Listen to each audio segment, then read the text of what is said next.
Quel est le sens de votre campagne maintenant au CDH? Oui, mais le sens de ma campagne, il est dans le sens de l'homme que je suis, qui ne changera jamais. C'est-à-dire attaché à l'humain, attaché aux problèmes des êtres humains. Donc, je suis un homme qui a commencé la politique depuis l'âge de 18 ans, qui a failli me coûter très cher, c'est pour ça que je suis ici en Belgique. Et je crois que je continue dans la même lancée. Et on peut le voir dans les actions de mes enfants. Rien ne change, nous sommes attachés à la souffrance de l'être humain, au bonheur de l'être humain. Et ça, je crois qu'on ne peut pas me l'enlever. Et surtout l'écoute.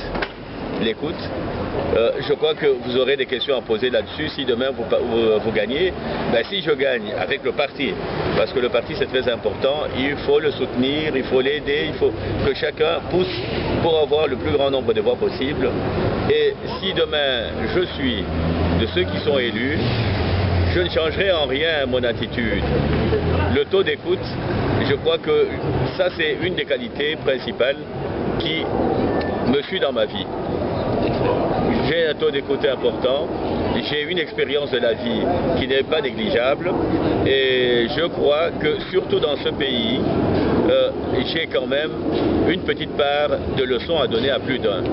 Mais je me garde d'être arrogant ou quoi que ce soit, mais je crois qu'on ferait mieux parfois d'écouter les gens qui ont un parcours, les gens qui peut-être ont quelque chose à dire, mais ne sont pas tout le temps en train de courir pour faire du bruit.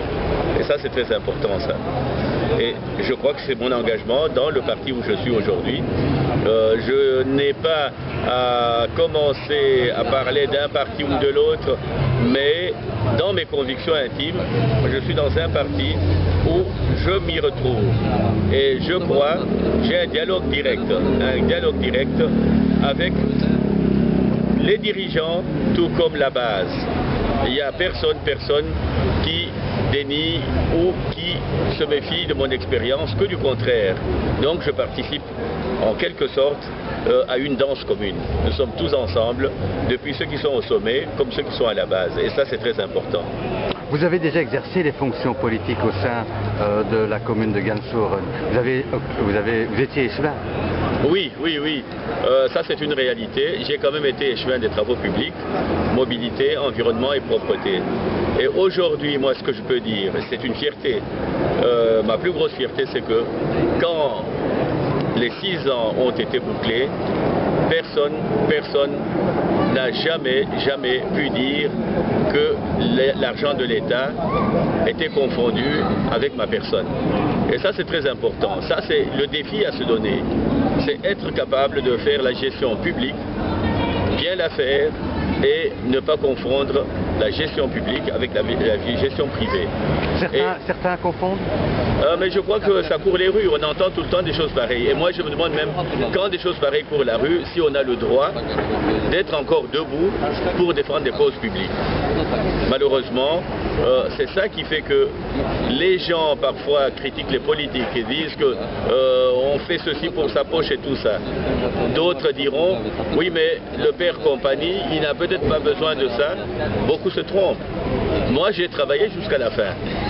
Je suis professeur et en plus j'ai terminé avec un titre de professeur à titre honorifique accordé par la ville de Bruxelles.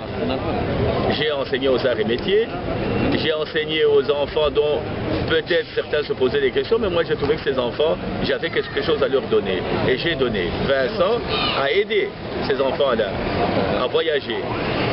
Donc, quelque part, je n'ai pas à dire ce que je ne fais pas, je dis ce que je fais.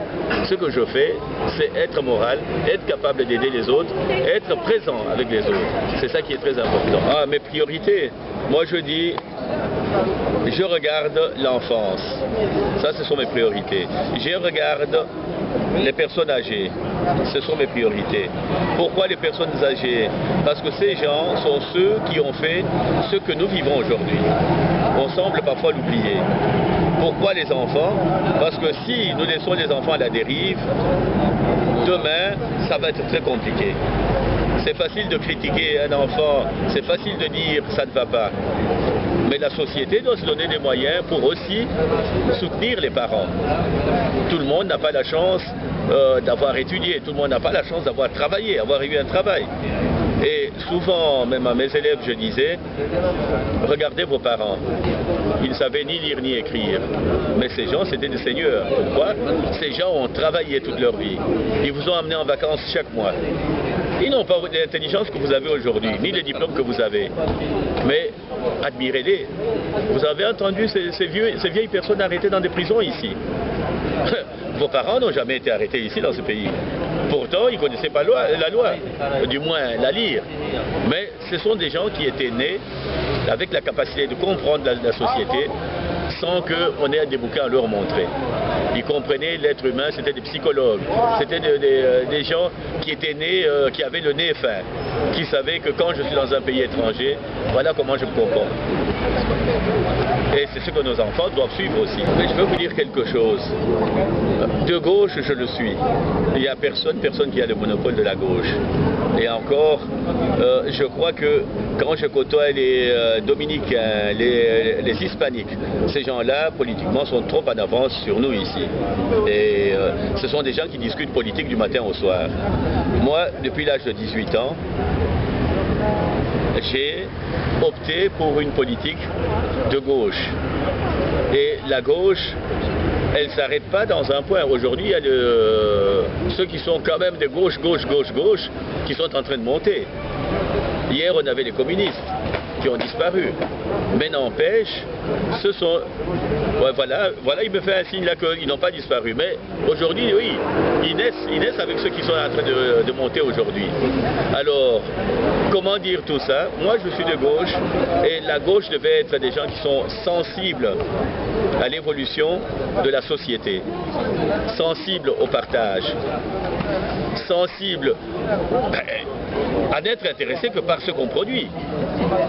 Ne pas commencer à faire des choses comme on en voit aujourd'hui, un gamin qui termine à peine l'université ou chose, parce qu'il est fils d'eux ou fille d'eux, brusquement il enclenche dans la politique avec une fonction.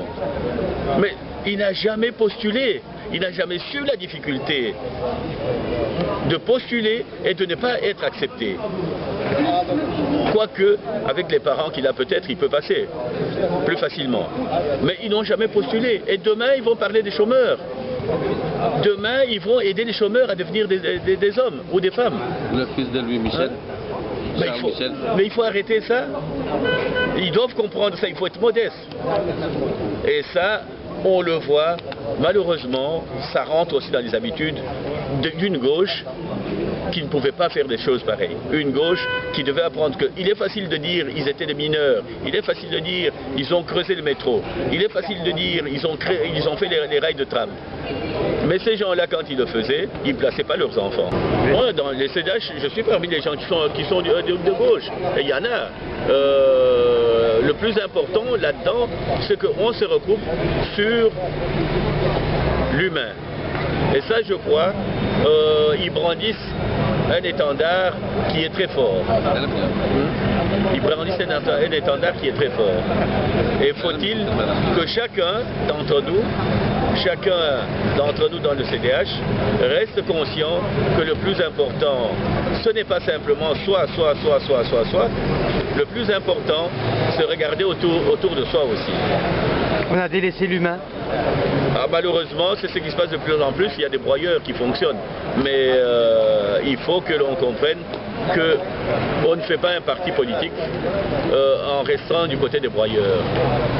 Et les favoritismes, des histoires comme ça, à un moment, c'est ça qui fait que les gens nous disent très facilement la politique, vous connaissez, il y a beaucoup de gens comme ça qui disent facilement, oui mais moi je ne vais plus voter. Il faut presque aller lui dire, mais non, quand tu ne votes pas, tu fais une erreur contre ta pensée. Et là, c'est le gros problème aujourd'hui, c'est que les gens doivent comprendre que l'être humain est le centre de tout.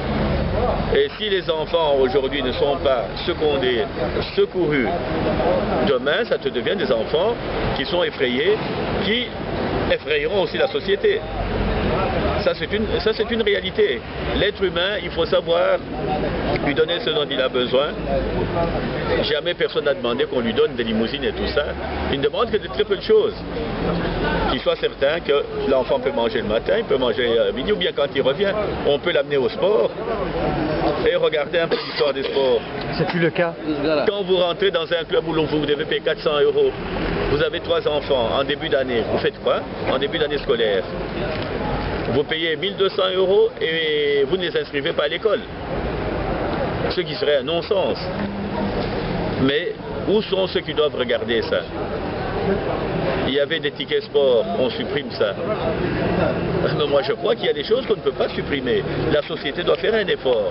Tout le monde doit essayer un peu de comprendre que l'effort qu'on fait en commun, le résultat se montrera sur nos enfants. C'est là que l'excellence existe. Je veux bien faire l'école de l'excellence, mais si l'enfant ne mange pas. Je veux bien faire l'école de l'excellence, mais si l'enfant ne peut pas, après les heures de l'école, aller faire du sport. Or, les sports, tout le monde sait que le sport, c'est la santé. Même dans les villages c'était d'ailleurs mieux parce que tu as toute l'étendue pour jouer. Quel est l'enfant qui n'a jamais joué? Vous imaginez un seul instant des enfants qui n'y joueraient plus. Quel est le parent qui tiendra un enfant qui ne joue pas? Jouer avec l'Internet et tout ça, ça c'est l'enfer. L'enfant va se fermer, se renfermer. Aujourd'hui tu dis je te punis, je te mets dans ta chambre, mais il est là-dedans, il se met en contact avec le Japon. Toi qui l'as puni, tu ne sais même pas ce qu'il fait là au-dessus.